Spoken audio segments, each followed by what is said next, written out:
अनजालि दैमारि मोना गाबख्र गख्र मानो मेदाकाराव बुंनो गोनां जानाय माने एसेबां दावराव गावजों गाव माने एसेबां दावराव आं खावलायो आं हांख्रायो गुवाहाटी एक्स एन्ड बिनि जानानै सोरबाफोर बर'नि लिरगिरि दङबा सोरबा बर'नि सावगारि आखिनो गोरों दङबा आसामनि दाब दाब जायगायाव बर' मानसिया गाबोन गुवाहाटीनि जोबथेसालिनि लांगोनायाव फैनानै जोबथेसालि सिङाव बैसागु खुंदों बर'नि मोसानाय आरो बर'नि गान खननाय नुगोन आरो जोबथेसालियाव एक्स एन्ड बिफ्रा 10 बोसोर 8 बोसोर 12 बोसोर 13 बोसोर बोरै थानो हादों बिनि सोरबाबो जिउ जारिमिननि लिरनो गोसो गुदुं दङबा सावगारि आखिनो गोरों मानसिया माब्रै थायो माब्रै उन्दुयो बेसे गुवार बेफोरखौ जुदि सोरबाबो गोसो गुदुं दङबा गाबोन फैनानै जोंखौ लोगो हमनानै जोबथेसालि सिङाव हाबनो हागोन हाग्रामा सरकार थानाय समाव मा जायाखै एनडिबि खौ फोजोबनो थाखाय जिबायदि षड़यन्त्र Bodo' people national league for Bodoland state एबसुनि गोदोनि senior leaders worker supporter member माने एसेबां गावजों गाव दावराव दावसि आं खावलायो गाबोननि समाव सोरबाफोर बर'नि लिरगिरि दङबा बर'नि सावगारि आखिनो गोरों दङबा गुवाहाटी जोबथेसालियाव गाबोन 8:30 बा 9टा 10टासोआव सोरबाफोर खेबसेबो गावनि हौवा गावनि गथ'खौ जुदि जेलाव लोगो हमफैनो सुबिदा मोनाखैबा गाबोननि समाव लोगो हमफैनो हागोन सानैसो गासैबो नङा गासै बिदिनो 20 जनसोल' हाबनो मोननाय 20 जनसोआ माब्रै मोसाग्रा पार्टीनि मुङाव गान खनग्रा पार्टीनि मुङाव मानो होनोबा बर'निफ्राय मोसानो थाखाय जोबथेसालियाव जेलारा हांख्रायदों गान खनगिरि हांख्रायदों बिनि थाखायनो जोबथेसालियाव थानाय एक्स एन्ड बिफ्रा बर'नि मोसाखावरि पार्टी मोनसे लेंहरखाबाय आरो गुवाहाटीनिफ्राय गान खनगिरि सासे जाखाबाय आरो धेमाजिनिफ्राय हांख्रायदोंमोन फैया स्पष्ट बुंनो हाला आं खावलायो आङो गुवाहाटीयाव थानाय एक्स एन्ड बिनि जानानै आं खावलायो सोरबाफोर बर'नि लिरगिरिफोर दङबा बर'नि सोरबाफोर सावगारि आखिनो गोरों दङबा गाबोन गुवाहाटीयाव फैनानै लोगो हमफै 8:30 9टा 10टासोआव गुवाहाटीनि जोबथेसालिनि लांगोनायाव सोरबाफोर गोसो गुदुं दङब्ला लोगो हमफैनो हागोन गोनो गोथो जानांगौ गैया आरो दुलाराय बर' फरायसा आफादखौ सानैसो मानसिफ्रा बिदि सोंखारिनायनिफ्राय बिथांमोना गोजानाव थानांगौ होमबा दिनै एबसुआ सोरनि राजनीतिक दलनि पकेटाव हाबना थानो नागिरदों एक नाम्बार बे प्रश्न एबसुनि थाखाय दिनै आरो बे दफायानो दुलाराय बर' फरायसा आफादनि सारेन्डार जानायाव गथायनाय हाथियार रथ' सारमोन रथ' माने एसेबां दावराव आं खावलायो गाबोननि 8:30 बा 9टा खोब बारा 10टा बे समाव बर'नि सोरबा लिरगिरि सोरबा सावगारि आखिनो गोरों एक्स एन्ड बिनि जोबथेसालियाव थानाय बिथांमोना माब्रै थायो माब्रै उन्दुयो बिथांमोननि माखासे गोसोआ हारिनि थाखाय गावनि न'खरनि थाखाय गावनि पार्सनेल गोसोआ माबायदि बेफोरनि माखासे जायफोर लिरगिरि बर'नि नोंथांमोनहा गाबोननि 8:30 9टा 10टासोआव जुदि सफैयोबा जोबथेसालि सिङाव बैसागुनि मुङाव बिथांमोन थानाय सिङाव हाबनानै मोजां गाज्रि सावरायनो हागोन बिथांमोननि थानाय उन्दुनायखौ नायनानै माखासे सावगारि आखिफैनो हागोन बिथांमोननि माखासे दुखु दाहा गावनि न'खरनि हारिनि गावनि पार्सनेल माखासे साननाय हनाय बेफोरनि माखासे गोसोफोरखौ हमदांनानै जायफोर बर'नि लिरगिरि नोंथांमोना आसामनि दाब दाब जायगायाव थानाय सोरबा बर'नि लिरगिरि आरो सावगारि आखिनो गोरों नोंथांमोना गुवाहाटीयाव फैनानै आंखौ नङाब्ला गुवाहाटीयाव थानाय एक्स एन्ड बिखौ लोगो हमनानै गाबोननि समाव जोबथेसालि सिङाव बैसागु फालिनाय जागोन मानो होनोबा थांनाय बोसोराव गाजा गोमजा एक्स एन्ड बिफ्रा बैसागु खुंदोंमोन नाथाय देग्लाय खुङा होननानै थादोंमोन नाथाय जाय अफिसार गोदान जाय जेलार अफिसार गोदान बिथाङा एक्स एन्ड बिफोरखौ खावलायबाय थादों जाहैदों थांनाय बोसोराव गाजा गोमजा खुंबाय देग्लायबो नोंथांमोना मोसानाय आरो जा हायो एसे एनै हेफाजाब मदद हो होननानै खावलायनाय हिसाबै गान खनग्रा सानैसो लेंहरदों आरो मोसाग्रा लेंहरदों मोसाग्राफ्राबो जाखाबाय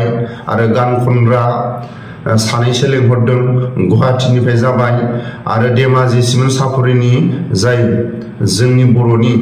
गान खनगिरि हांख्रायनाय जादोंमोन फैगोन फैया खुनु स्पष्ट गैथ'आ लोगोसे आं खावलायो सोरबाफोर गावनि गथ'खौ गावनि फंबायखौ सोरबाफोर जुदि खेबसेबो जेलाव लोगो हमनो सुबिदा हाथारै गाबोननि समाव सानैसो बारा हाबनो मोननाय नङा गासै मोसाग्रा थोसाग्रा बा 20 जन बा बिदिनो 30 जनसो हाबनो मोननो हागौ जोंनिफ्राय अब्ला मोसाग्रा पार्टिया जुदि 10 जन बा गान खनग्रा पार्टिया जुदि 7 सोबा आरो बेलेग मानसिफ्रा बिदिनो 10-15 जनसो 10 जनसो हाबदेरनो मोननो हागौ बिनि थाखायनो जों आसामनि दाब दाब जायगा जोंनि बर' हारिनि जायफोर एक्स-एन-डि-बिफोरखौ अनग्रा हेफाजाब होग्रा नोंथांमोनखौ जों हांख्रायनाय जायासै गुवाहाटीयाव थानाय एक्स-एन-डि-बिफोर आरो माखासे रायजो राजाफ्रा लोगो हमहैखागोन आरो जायफोर मोसाखावरि जायफोर गान खनगिरि जेलारा हांख्रायबाय थानाय हिसाबै जोबथेसालियाव थानाय एक्स-एन-डि-बिफ्रा हांख्रायदों बिनि थाखायनो आंनि गोसो गोरबोनिफ्राय सोरबाफोर खेबसेबो गावनि गथ'खौ गावनि हौवाखौ गावनि फंबाय बिदाखौ खेबसेबो लोगो मोनफेरै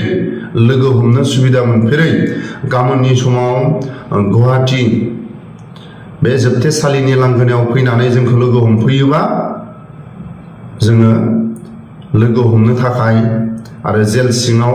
बैसागु फालिनाय सिङाव जों सोहरनो नाजागोन बिनि थाखायनो खावलायो आं जोंनि बर'नि सोरबाफोर लिरगिरि आरो सावगारि आखिनो गोरों नोंथांमोना फैनानै जाहाथे बर'नि लिरगिरिफ्रा एन-डि-बिनि जायफोर बिर जोहोलाव जोबथेसालियाव दं बिथांमोननि जिउ जारिमिनखौ लिरनो गोसो गुदुंफ्रा गाबोन फैनानै बिथांमोनखौ जेल सिङावनो लोगो हमनो हागोन आरो लोगोसे सावगारि आखिनो गोरों बिथांमोना माब्रै थायो माब्रै जायो बेसेबां गुवार जायगा बेफोरखौ जोंनि बर'नि सावगारि आखिनो गोरों सोरबाफोर दङब्ला गोसो गुदुं जानानै सोरबाफोर फैनो गोसो दङबा गाबोननि समाव फैनो हागोन लोगोसे आं खावलायो जोंनि बर' हारिनि गेजेराव जोबोद दाङाबाजि सोरबा एक्स-एन-डि-बिनिफ्राय सोरखौबा बुंनाय सोरबा गुबुन पार्टिनिफ्राय गुबुनखौ बुंनाय मोननै हान्जाया गारबोनाय समनि माखासे जुदि जाथायफोरखौ गावजों गाव बखिलायोबा बर' हारिनि खौसे सान्थि सक्तिया मा जागोन पिटिसि आबसु बेफोरखौ रायखांनो दरखार गैया बिलटि एन-डि-बि रायखांनो दरखार गैया आबसु एन-डि-बि मोनफ्रोमबो दाङाबाजिया सोर खालायबोनाय पिटिसिनि समाव सोर खालायजेननाय बिलटिनि समाव बिलटिफोरखौ सोर थुलुंगा होयोमोन एक्स-एन-डि-बिफोरखौ जाय दिनैनि गोहो खुंथायाव थानाय प्रमद बर'नि समाव प्रमद बर'नि गोसोआ माबायदि बेफोरखौ दिनै जोंहा बुंलायनो जोंहा जेबो मोन्थाय गैया जोंनि बर'नि दानि जायफोर फरायबाय थानाय बर'नि माखासे गांनाय उखैनाय बर'फोरनि नासयजानाय बेफोरखौ मावनो थाखाय दिनै मोननै हान्जा दं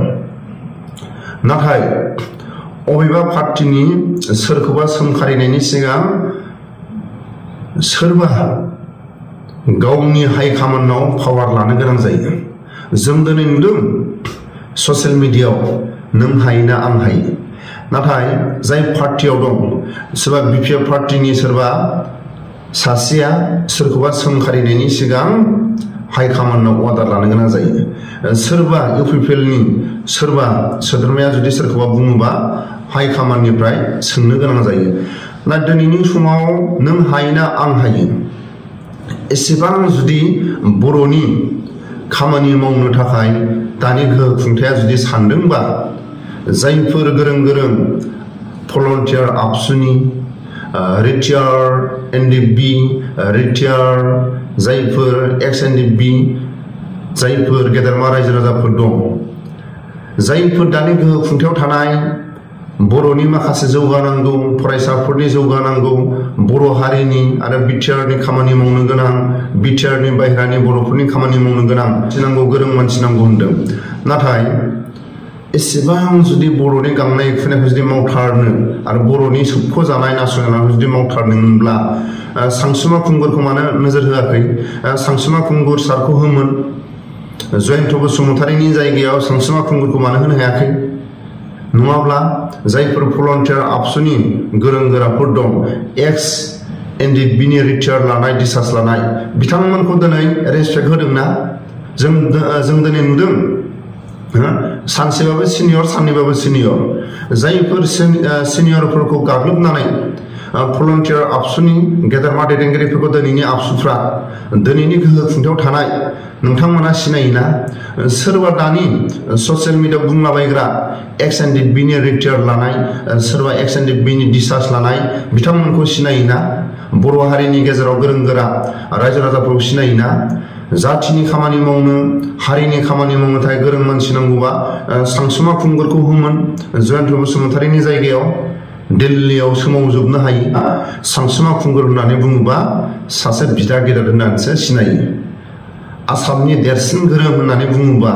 बर'फोरनि देरसिन बिदा होननानै बुङोबा सानसुमा खुंगुर